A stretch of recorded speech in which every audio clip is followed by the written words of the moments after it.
Welcome back, guys. If you remember from the last clip, I had created a console using different pieces of furniture around my house, old pieces of furniture that I put together to create my own console. So I decided to take this technique and extend it to an end table where I was going to pretty much perform some of the same techniques and use the epoxy technique that I used on the console. So let's see how this turns out. Now you see me using the spackle that I'm going to take and place around the edges of the table. I'm going to pat the spackle and spike it up so it can give me this spiky look that I'm looking for to put around the edges of the table to match the console technique that I used earlier.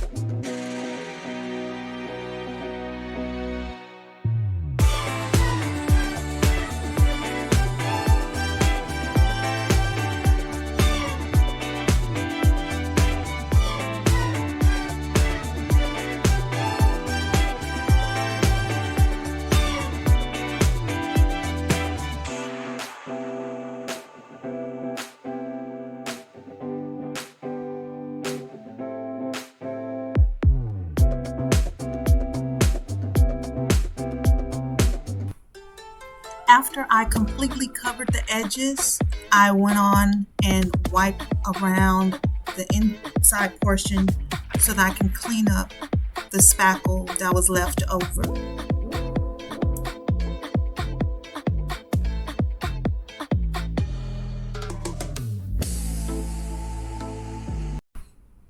Now it's time for me to spray paint the edges black like I did on the last piece of furniture. And I'm just going to spray paint around each corner, upside down, on the sides, on the tops, to get all the spray paint around the edges. I forgot to mention that I did allow the spackle to dry for at least 24 hours before I started the spray painting process.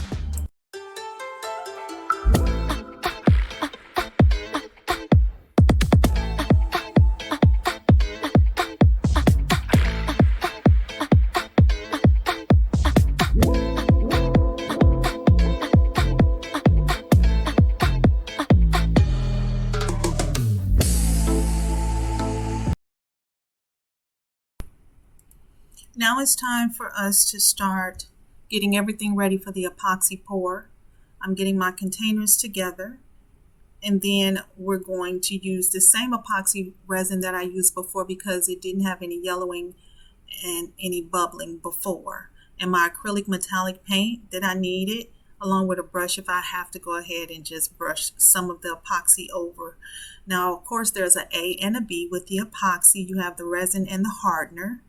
And so what I try to do is try to mix them up as thoroughly as possible.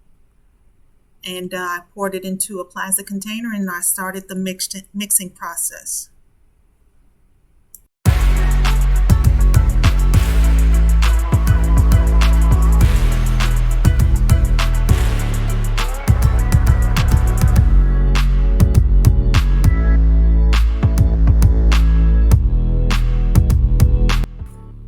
I just wanted to remind you that there's always a 1-to-1 ratio with the mixtures. So however much resin you put into your container, that's how much hardener you put into the container.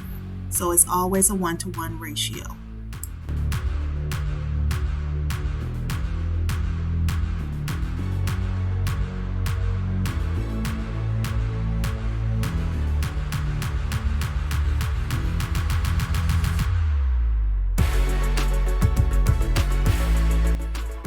Now I'm setting up the two containers so that I can pour the previously mixed mixture into both of the containers. Then I'm going to add the paints to both that I'm going to use for the epoxy pour.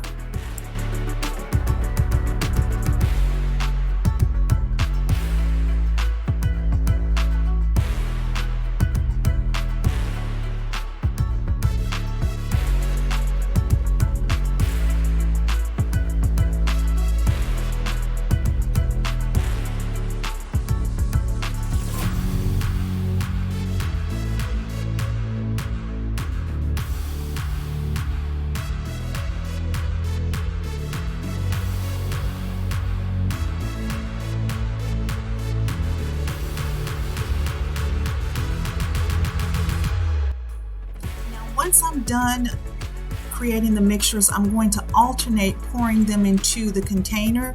I'm going to first probably do the metallic gold, then I'll do the black on top, then the metallic gold, then black.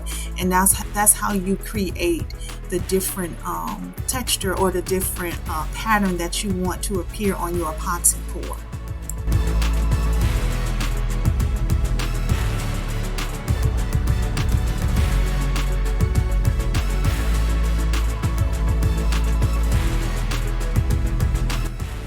Okay, now it's time for us to pour the epoxy onto the surface. And what happens is the epoxy pretty much evens itself out after you pour the liquid substance on top of the surfaces. So you'll watch me pour it and then allow it to just move around on the surface and gel itself out until it completely fills the entire surface.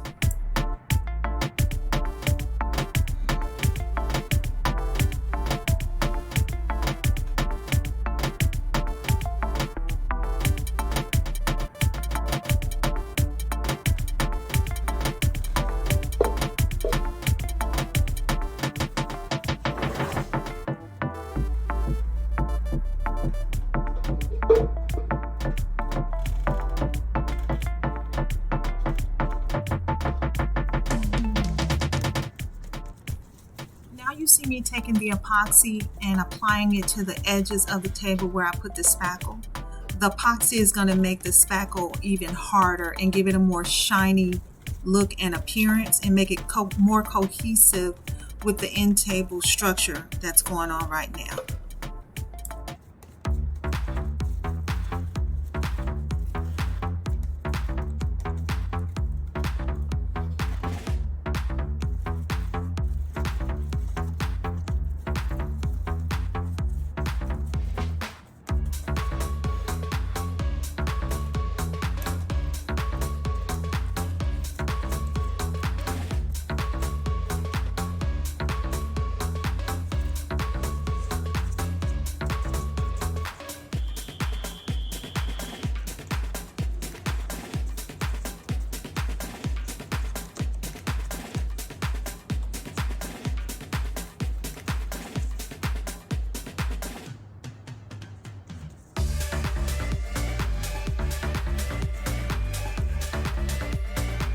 As you can clearly see, there are still bubbles that formed on the surface of the epoxy, and I'm really thinking it happened because I left the end table out in a very, very hot atmosphere. It was really hot